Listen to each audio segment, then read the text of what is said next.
Assalamualaikum warahmatullahi wabarakatuh. Perkenalkan, saya Dea Ramadina dengan NIM 2536404 dan partner saya.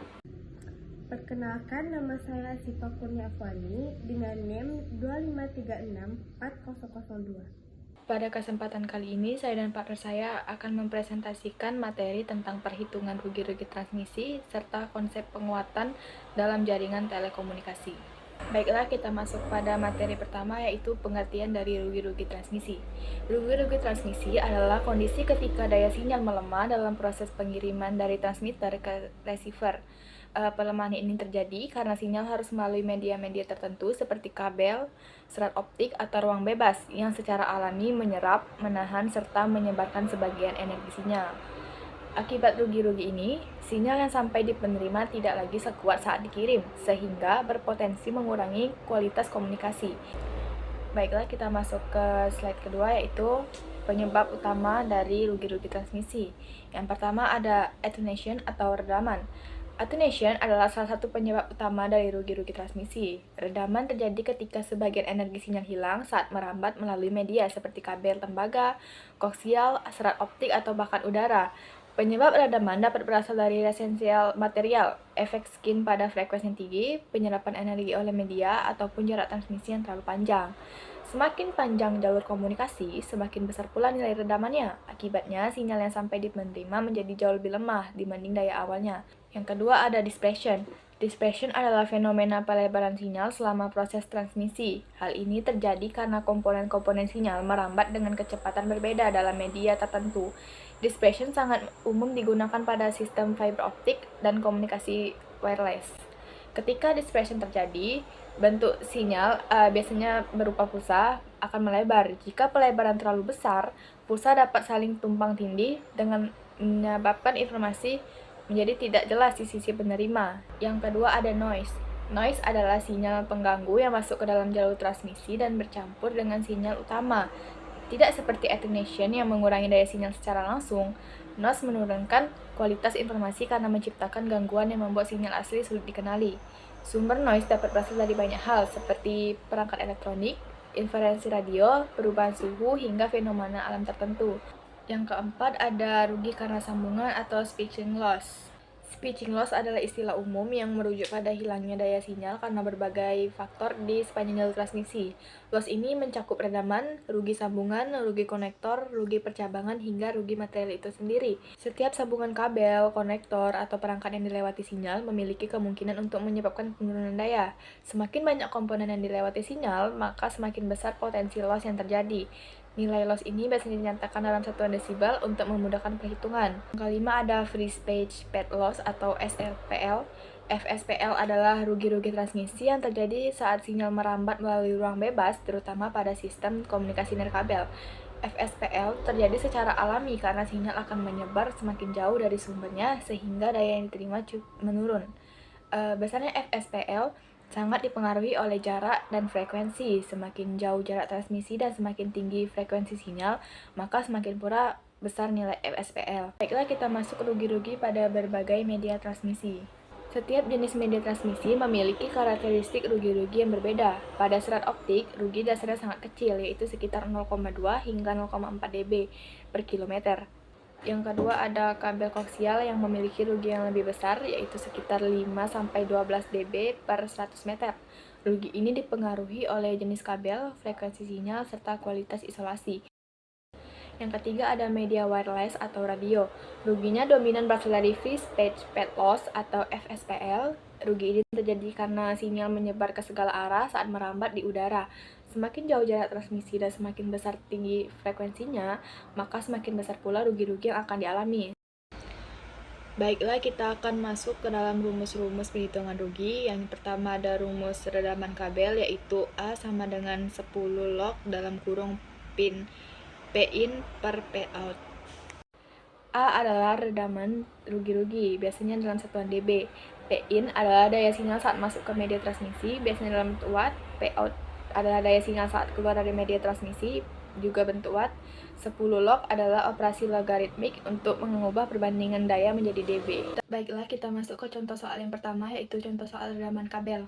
Contoh soal yang pertama yaitu sebuah sinyal masuk ke kabel dengan gaya P-in 50 MW dan keluar dengan daya 10 MW, berarti P-out.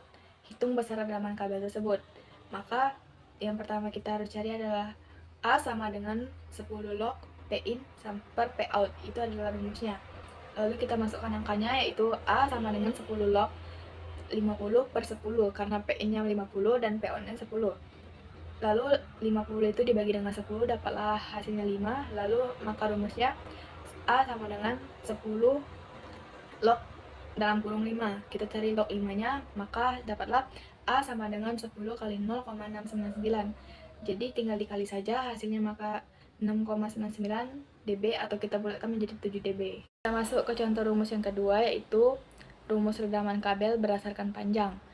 Rumusnya itu A total sama dengan alpha dikali L, yang dimana A total adalah total redamannya, alpha adalah redaman persatuan panjang, dB per kilometer atau dB per meter, L adalah panjang media transmisi, kilometer atau meter satuannya.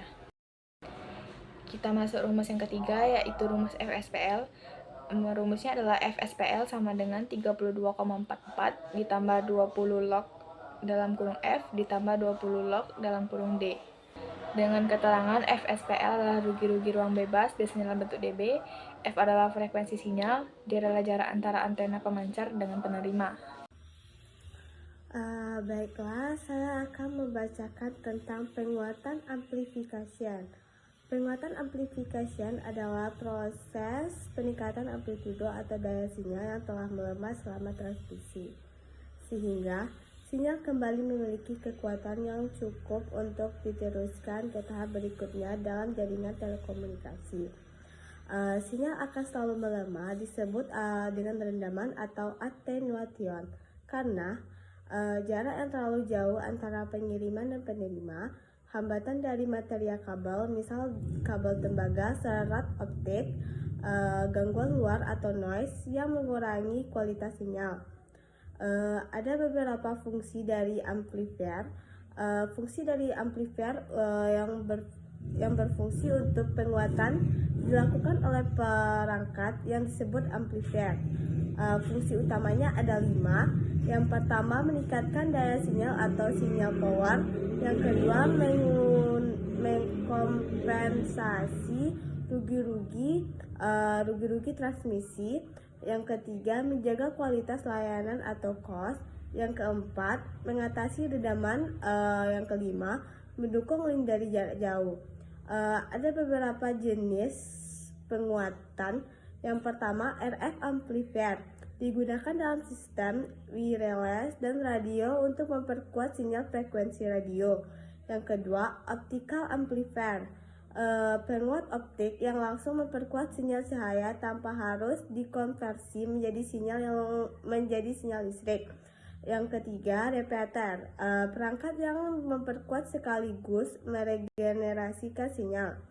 Dan berdasarkan jenis sinyal dan aplikasi amplifier dibagi menjadi beberapa jenis. Yang pertama, analog amplifier, meningkatkan sinyal analog atau sinyal suara di telepon tetap. Contohnya RF amplifier atau untuk sinyal radio frekuensi dan audio amplifier. Yang kedua, sinyal digital amplifier, bekerja pada sinyal digital, biasanya memperkuat sinyal setelah diproses, misalnya dalam jaringan 4G sama 5G. Contohnya linear power amplifier atau LPA yang banyak digunakan di base station.